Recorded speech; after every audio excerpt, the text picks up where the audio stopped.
Go live early this time. Will Leach. It's the Mindstate Marketing Hour, and I'm going to run the intro now. Kristen does so much good work. It's the Mindstate Marketing Hour with Will Leach. He's the scientist that blows our minds. We're using behavioral marketing to break through holiday clutter.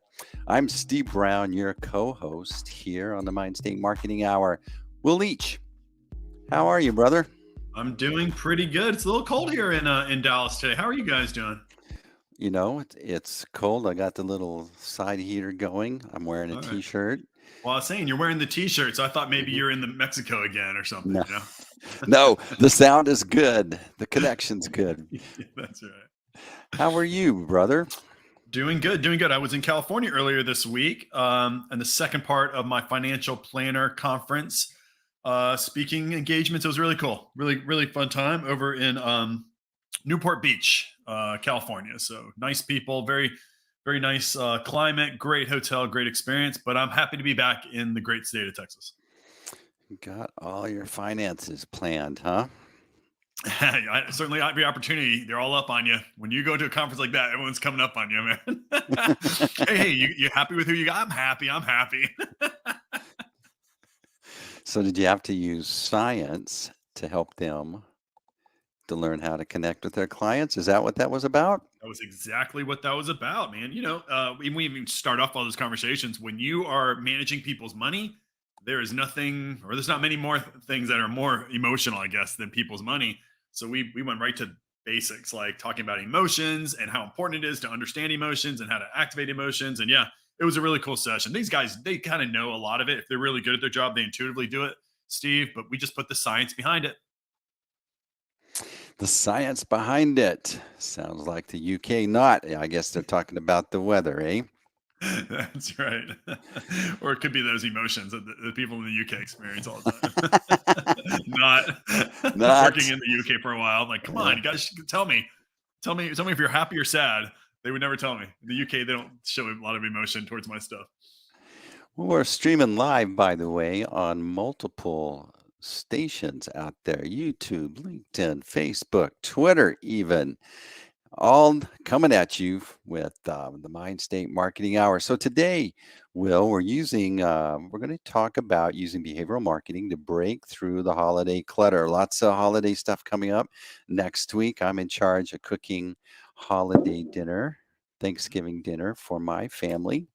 So I've been researching recipes, and then how am I going to coordinate my preppers, not the disaster preppers, my food preppers, right? And then go do shopping list. Been working on all of that. But Yeah. there's some holiday clutter already stacking up. I'm getting Black Friday stuff in my email. What's going on? Yeah, it is everywhere. And we talk about this a lot. In today's world with technology and access to people, you can message anyone, anywhere in the world, anytime you want for almost no money. And so I am too. I'm like that too, man. My social media is blowing up with crazy number of ads. And it just always got to remind you guys, the data tells you that on the average day, you're exposed to around 6,000 advertisements. This time of year, you're probably closer to 10,000 advertisements, not brand impressions, guys, like advertisements. So there's a lot of clutter out there, a lot of investment, especially with Black Friday. There's a ton of agencies out there that are prepping their clients to, try to get that big score on Black Friday, but it's not as easy as it used to be because there's so many agencies and so many people doing advertising. So there's a little bit of there's some tricks that you can use in the behavioral science space to hopefully break out of some of that clutter. And I'm going to talk about that today. Interesting. Did you ever think that when you were studying behavioral science that you'd be talking on how to break through holiday clutter? No, no. But that's the world we live in, man. That's the D- world we live in. Did you think you'd be on stage speaking to a bunch of financial planners? You know what? I figured I'd be on stage, but I was thinking it was going to be more my acting back in the day. Back then, I figured I'd be a famous actor.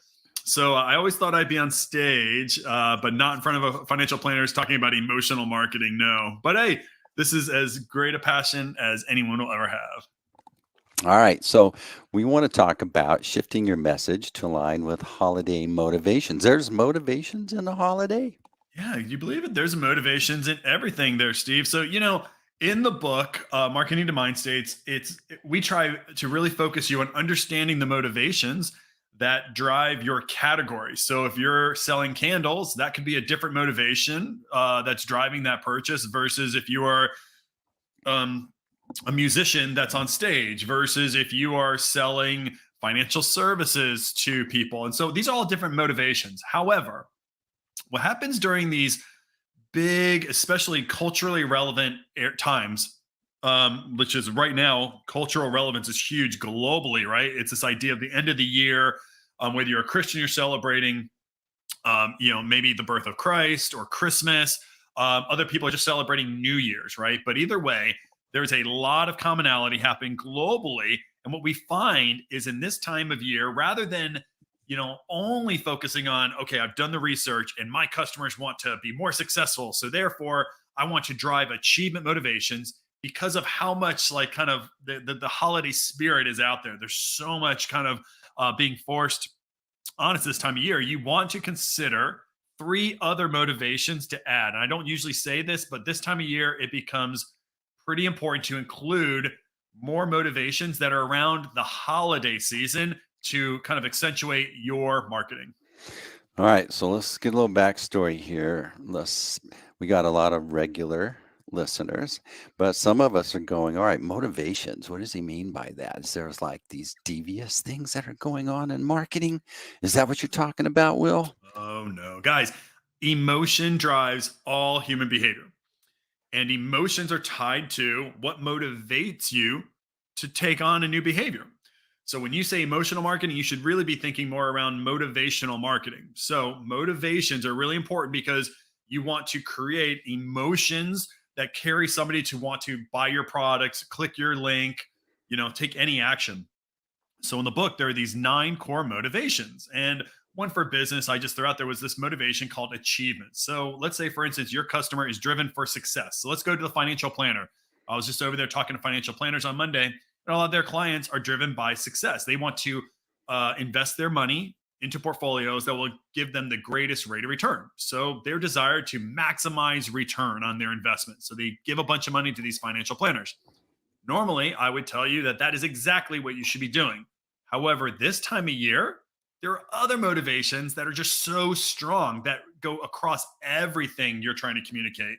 And those motivations are nurturance, because at this time of year, we tend to give gifts to people. We receive gifts. We have lots of family gatherings or employee gatherings. And nurturance is this desire basically to show care and affection. So we're naturally wanting to show care. So as a human being, so because of that, you should incorporate that into your marketing. Another one is belonging, because this time of year, we also kind of we oftentimes will call old friends, gather people, right? Like kind of the old Christmas carols. You gather your friends and people you haven't talked to in a long time, and you have holiday cheer. So belonging is also an important thing. Talking about how important it is that we all belong and we're all in one. We're all kind of one species. We're one group of people that love each other. That's also going to be important. And then the last one is engagement. This time of year, um, many people feel levity. They love this time of year. They just have that Christmas spirit, right? They're going to see family. They want to give more love.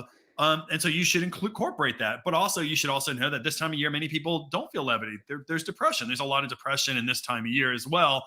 And so just understanding how these big blanket emotions or these big blanket motivations, Steve, around nurturance, belonging, and engagement, if they're universally felt, you should incorporate those into your marketing, and hopefully you can get a little bit of a bump on your breakthrough.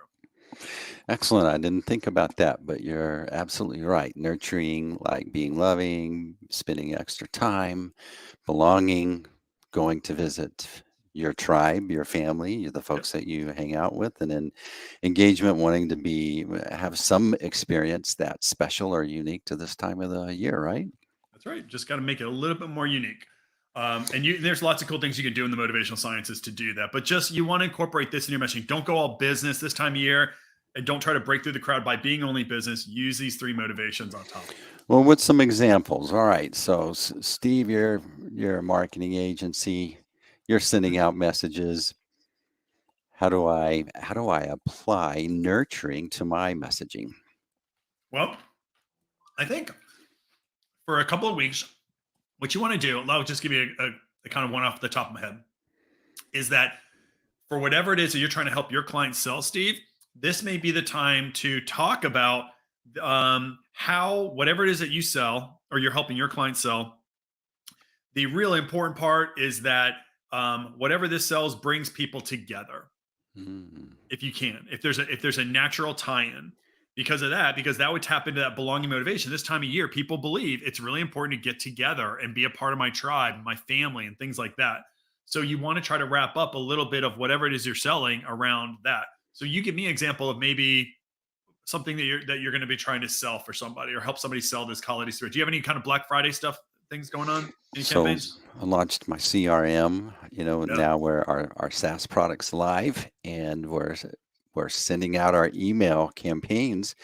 And so to get folks to sign up and start getting their act together online so that they can compete and they can be relevant as we move into this uncertain time. Yep. Yep.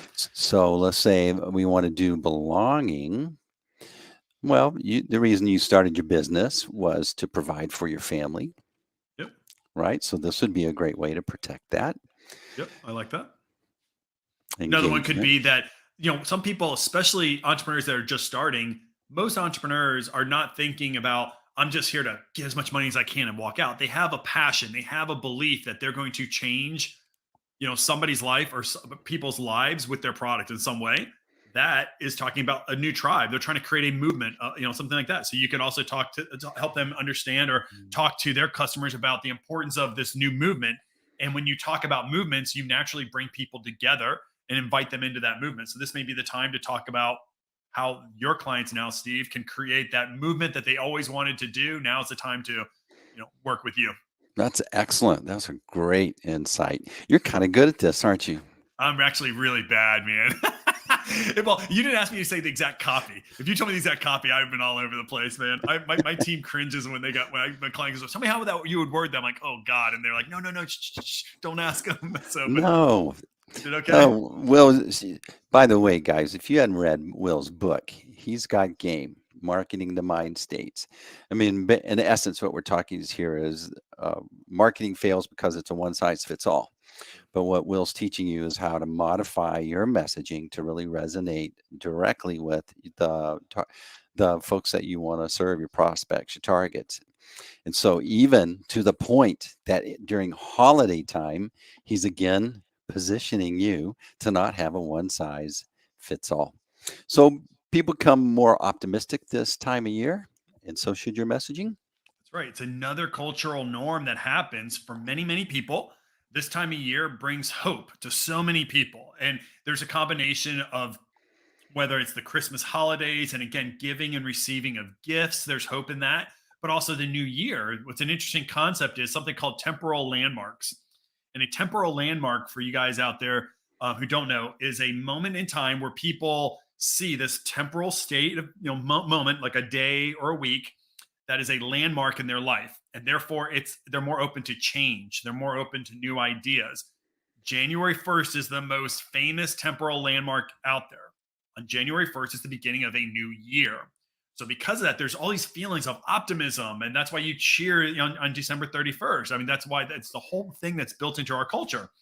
So you should realize that even though, let's say let's go back to the financial services idea.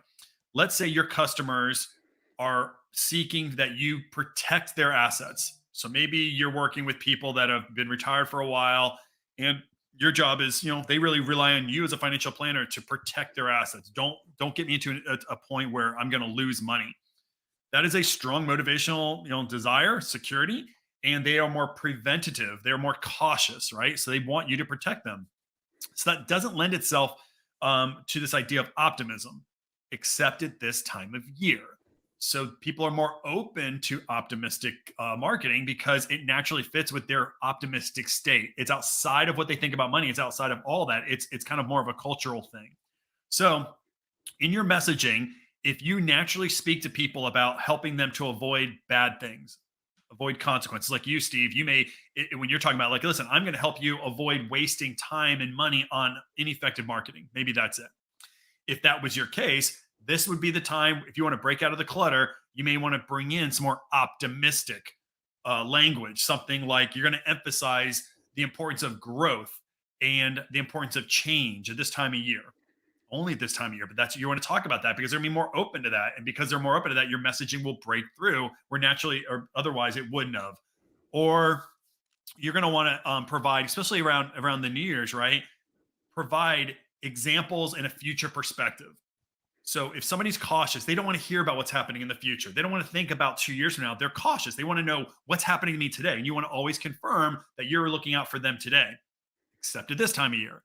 That same person is going to be more optimistic in focus. They're going to be more excited to hear about their future. So now you could talk about how, if working with you, Steve, you should expect a year or two from now to be able to double or triple your business, where maybe otherwise that person may not want to hear about that because that's not really important. Your job is to help me not lose my business this year. They're more open to that idea. So be more optimistic in your language, emphasize change, emphasize opportunities, emphasize, the idea of seizing of opportunities, things like that, because they're going to be more open to it this time of year. You folks that are listening right now live on LinkedIn, Facebook, wherever, put in a comment in here if there's like a situation you'd like to us to watch Will dance and brainstorm on this. While you're talking, though, Will, I was thinking about what a great way to position the optimistic is. Like, look, the first of the year is coming. It's been nagging you that you've been needing to get your online marketing squared away. It's kind of a mess. Now's the time to sit down and get everything on this right page and kicked off right away at the first of the year. I love how you said right away at the first year. Those are, I mean, if you saw my hands, right away, that is a promotional prime. The language you used would naturally fit with the subconscious desires of somebody who's in an optimistic mind state or an optimistic approach. So that type of language will resonate more this type of year. So get them prepared so that on January 1st, they can kickstart their year. They can grow faster than they would have otherwise. That type of language, they're gonna be much more open to if you set that temporal landmark first of the year, boom. So you come out of the gate running. That's why we all set up our New Year's resolutions, and we all, we start our diets on January 2nd, usually, right? We watch football on the first, and on second, we start our diets and our workouts. The reason is because you are pushing that kind of desired momentum for the next day and moving forward. So All right. So sorry to throw let's this. look at it. This is from Facebook. Sorry to throw this at you live. We help portfolio landlords that own 10 or more properties exit the market hassle-free at no cost. Then we march their portfolio to a high net worth investor. In the UK, the government are very anti-landlord at the moment, and they are pushing most portfolio landlords out of the market. What kind of emotional holiday message could I give in copy and ads, do you think? Yeah. This is for those landlords that are owning 10 or more properties that we're trying to basically get out of the market. We're going to buy their properties. Okay. So you're right. They're being attacked. Obviously it sounds like the government doesn't want them in there. So probably more cautious in nature, just in general. And I think this is a great example of now, okay, this would be the time where this time of year you can push people that are just feeling the holiday cheer into something a little bit more aspirational. So the first thing I would tell you to do is, I think in this case, I'm thinking about the three motivations we talked about: nurturance, belonging, or engagement. If I was you, I would not think about nurturance, um, unless you could say that we're going to take care of you now so that you can get out of this situation for the year. So maybe if you use the word care, the problem with nurturance on B2B relationships there is that there's not a lot of trust usually established. So I'm a little bit nervous on nurturance. Engagement about, hey, work with us, we're going to be exciting. That's not where you want to go either. I think yours is around belonging, Facebook user. I think what you want to do is establish in your marketing, because there is this desire this time of year that we all belong. We're all in the same boat together, whether it's at the cultural level, it's at the country level, whatever. I think what you want to do is start talking about this idea of we are aligned. So a part of the belonging motivation is this moment of showing somebody. It doesn't always have to be that we are accepted or that we're connected. It can be we're aligned. So what you start considering is using this idea that our interests are aligned. Our interests and your interests, our interest to buy properties, your interest to get out properties, we're aligned. Start using terminology around that idea. We're not connected, we're not bros, we're just aligned. That will probably increase the amount of trust. And they're looking for alignment because they're driven by the belonging motivation.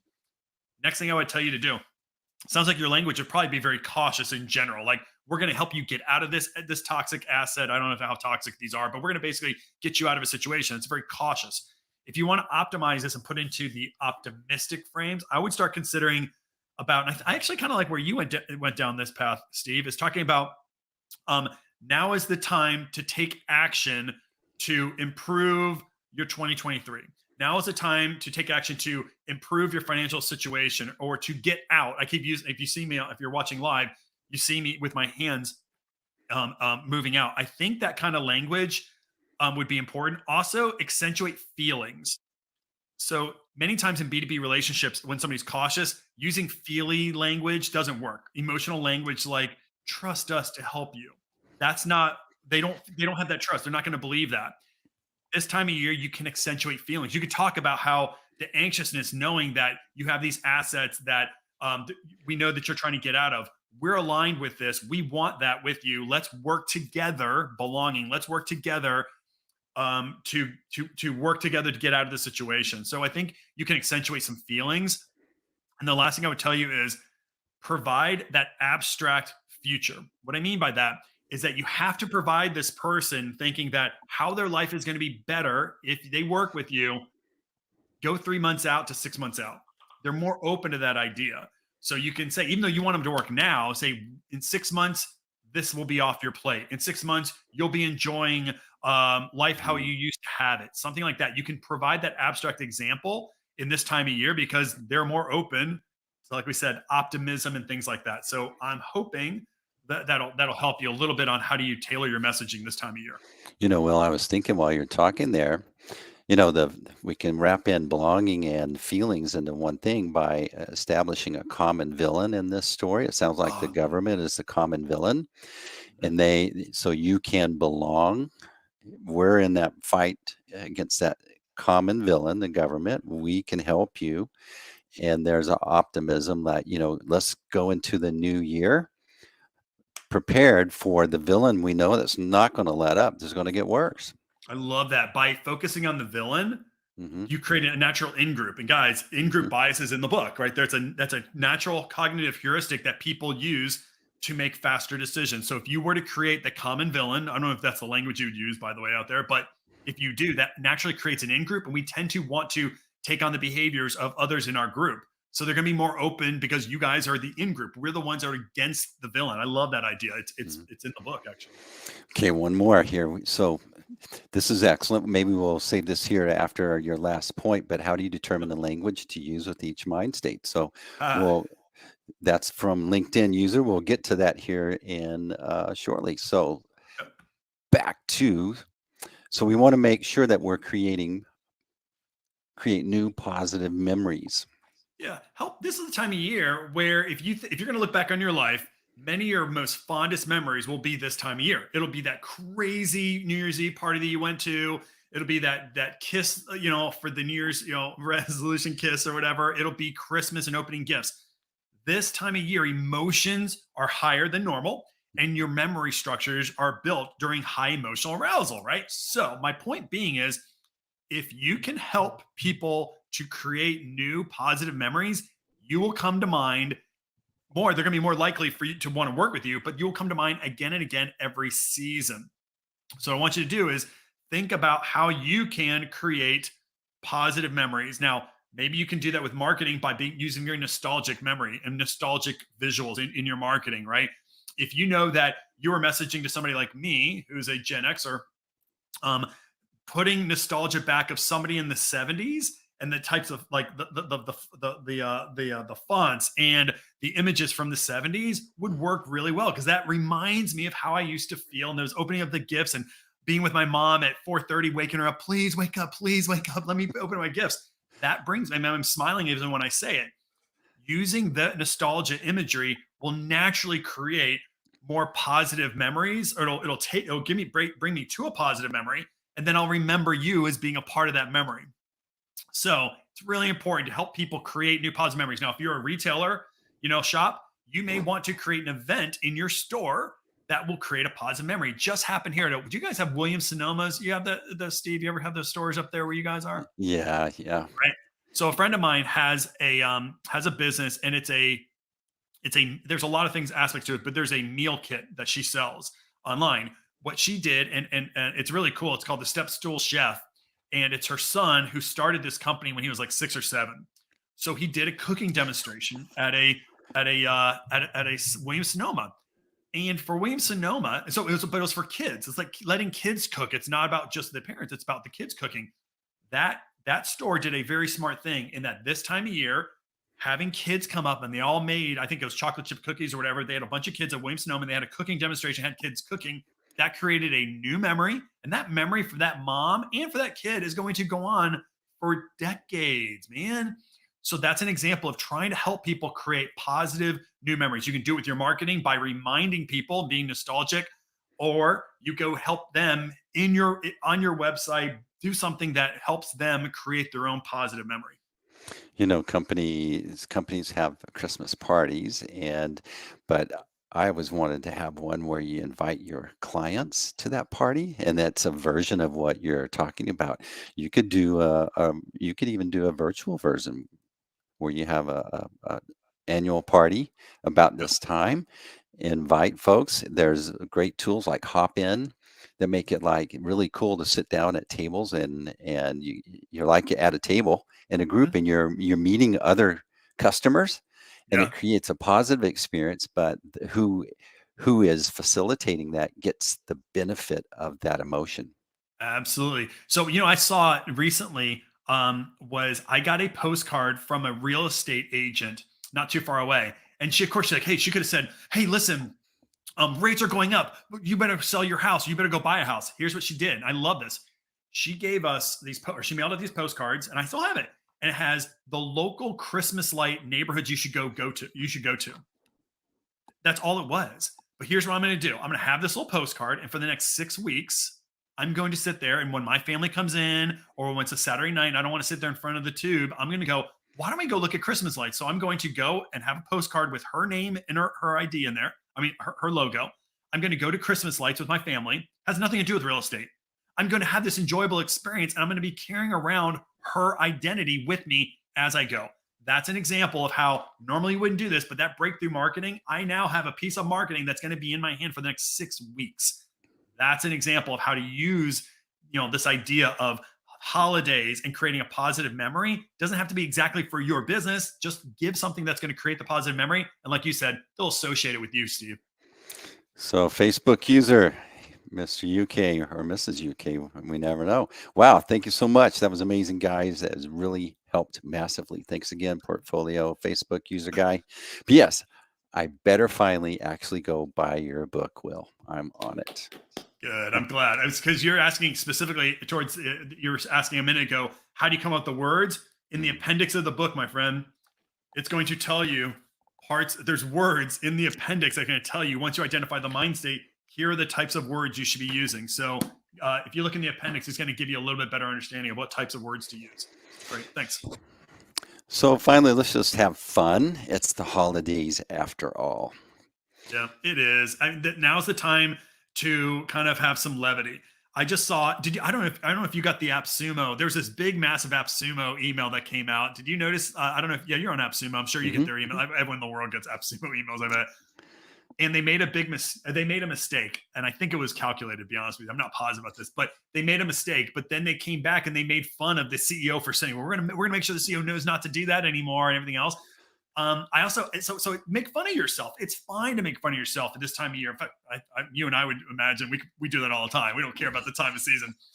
But there's another one where this guy from Australia. He's a story brand agency, and I'm on his email list, and he sent out an email that says "Dear First Name," and I was like, "Wow, like he's an agency, bro! Like, are you kidding me?"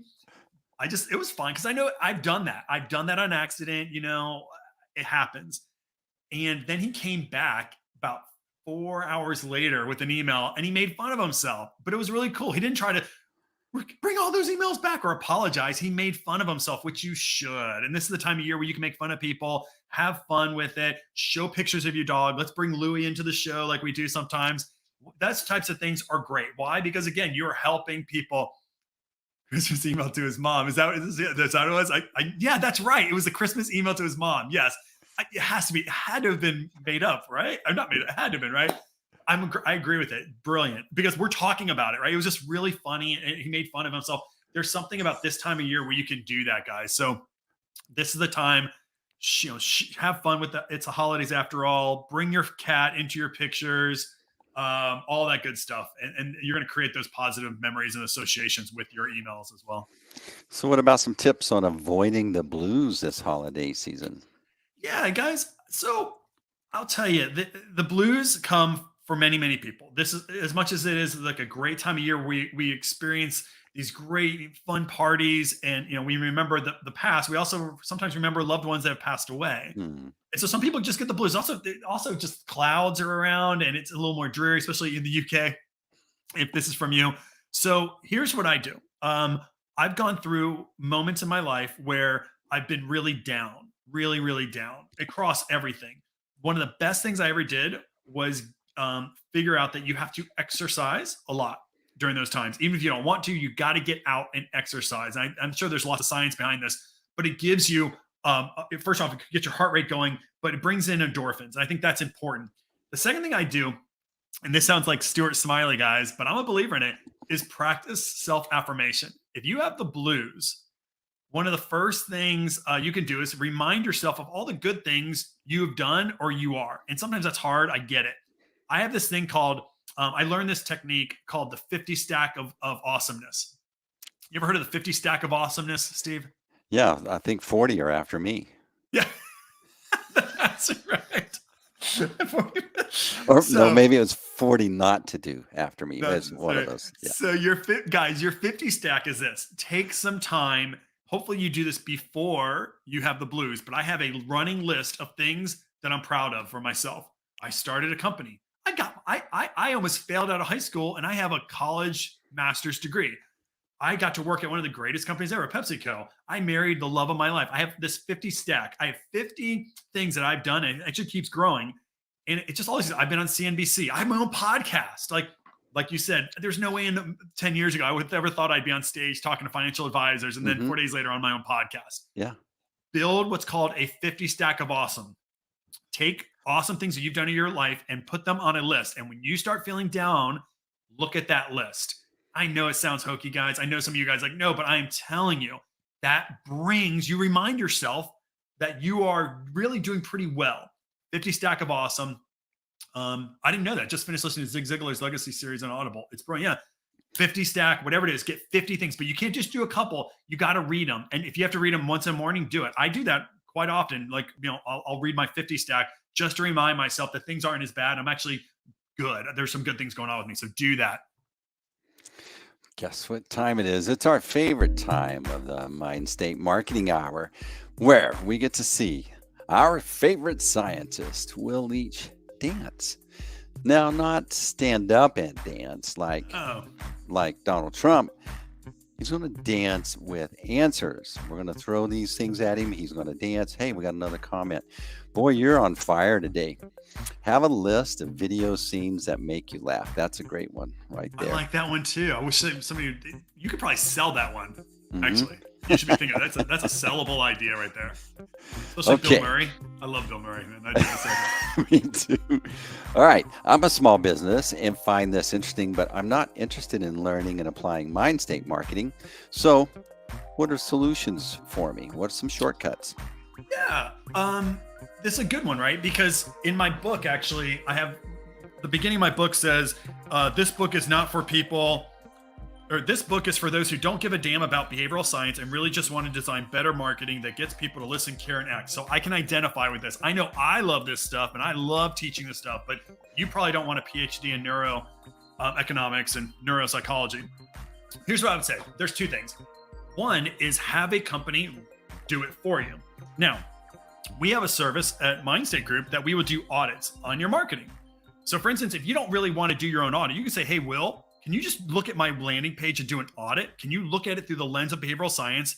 And will you at least show me what things I could optimize right now, some words I could change, et cetera? We do that. It's for a fee, but we do that. We help you just optimize your own marketing. So let an expert do it for you. Secondly, if you want just somebody to design your whole thing, look, Steve designed my page. Like Steve is taking the principles of Mindstate Marketing and he's made my website. So have somebody who knows this stuff, who loves doing this stuff, do the work for you. There's no sense in you like you said, you don't want to go do this stuff yourself. You're not really interested. You just want the results of it. So go outsource that. And those are the two things that come to mind. I got one other suggestion. If we want to be in an optimistic mode, there's a book called The Golden Toilet out there. It's the funniest book on marketing. I happen to be the author, and I highly recommend this book. I endorse it even. That's how I learned about you, right? You sent me The Golden Toilet, and I remember I called you. I'm like, it was kind of funny, right? Because I read it, I'm like, I believe in everything in the book, and I go, do you do this? Like, I thought you were just educating. You're like, no, I do this. I'm like, I need this, right? So it's a great point. The book actually worked on me. Yeah. Now you have my website. It's just a funny take on looking at things, reframing things in a positive way about what we're trying to do here. And you're excellent at it. You just bring in the legitimate science of it, right? Yep. Which is, I love it. So what's the difference between neuromarketing and behavioral marketing? I can't believe we went from the golden toilet to this question. Wow. All right. I'm going to give you the very fast, and this, if you're a neuroscientist, you may totally disagree with me on this, but I'm not a neuroscientist. I'm going to tell you what I think. I believe that neuromarketing is all about understanding the first 1/20th of a second to maybe 1 second, the initial impression you get when you look at an advertisement, a website, a landing page, a banner ad, something. There's an initial reaction before cognition. Then I think so you got to get that. You got to nail that. If it's creating an avoidance reaction, too many words, I'll look away. It doesn't matter how much behavioral psychology I put into that ad at that point. I'm looking away. If the visuals have me looking at your logo versus your call to action or whatever, then things are broken. Neuromarketing is before there's thinking, cognition, and behavioral marketing is the science of the language and the words you use so that when somebody does get engaged with your marketing, that you're able to increase persuasion. So think of it as 1/20th of a second and all time after that. That's behavioral marketing versus neuromarketing. Excellent. So where can I buy the book? So you can buy both of our books. You have it on Audible too now, right? Well, I do have it on Audible. So it's on Audible. You can do it on Amazon. And you can go to my website. If you go to the mindstategroup.com, you can get my book. And then you can buy one with like a workbook that comes with it and things like that. Or Amazon. Mine's on Amazon, Kindle, and Audible as well. So they'll get it to you faster than I could ship it. Hey, Steve, did you do the voice on your Audible or no? Yeah, so if you listen to it, give me a break because it's the first book I ever read. Right, but it's my voice, I self wrote the book. I might as well self speak the book, right, on Audible. So excellent. Thanks for asking that. All right, so nurture. All right, let's review. So today we talked about nurturing, belonging, engagement. Those are the three extra motivations, the emotions that we want to help ping in our messaging and our positioning. And then temporal landmark. I love that. So it's like every year we have an opportunity to reset our direction off a temporal landmark, meaning that's, and again, based in emotion. And so when we're talking about story, about our brains, this is why it's so effective, because it all ties into emotion. All right, Will. So we've been listening to you. Want to connect with you. The best way to work with you is go to mindstategroup.com. That's right. You go to that. If you want to schedule an appointment with me, there's a bunch of red buttons all over those pages in there. It'll send you to my calendar. You can book some time that makes sense for you, and we can talk. And if you want to think about that audit, if you want to say, hey, Will, let's talk about how you can do an audit on my website or on my emails or whatever, we can talk about that too. So mindstategroup.com. Mindstate red buttons, in my industry, we call them calls to action. Will. Look at you using the science terms on our show. Hey, great. Thanks for all the interaction and questions. You guys need to stay tuned. I'm trying to talk Will into doing this at the same time every week. And hopefully we're going to get there. Right, Will? I know, he sounds like my mom or my dad. Like, right, Will? He sounds like I talked to Nick. I'm like, we have an understanding, don't we? Yeah, we're gonna get there. We're gonna get there. We're going to get there again. All right. So it's the Mindstate Marketing Hour. We're going to do a little rollout here. Be sure to visit mindstategroup.com. Get Will's book, Marketing the Mind States. Change your marketing. Change people's lives. We'll see you next time. Let's roll it out. Where's that banner? Kristen does so good on these. I'm just don't want to mess this up. Here we go. Outro. Did you know this is a podcast? This number one show is a podcast now on Stitcher, iHeart, Spotify, all those other great places. And you can watch this on YouTube on the Mindstate channel and see our nice, freshly combed hair and watch our faces as we stumble through the Mindstate Marketing Hour. Will, any last comments before we exit out of here? On that YouTube channel, guys, there's also a bunch of just training videos and videos we've done. There's got to be 100, 200 different videos out there. So go to that YouTube channel, Mindstate Group. There's all sorts of resources that we've been building over the last 2 years. So check it out. It's more than just the Mindstate Marketing Hour. Thank you, LinkedIn user as well. LinkedIn user. We appreciate you very much. Tell your friends and neighbors, and we'll see you next time on the Mindstate Marketing Hour. I'm Steve Brown. He's Will Leach. He's a scientist. I'm just a part-time comedian. We'll talk to you. He's the talent. I'm the scientist. He's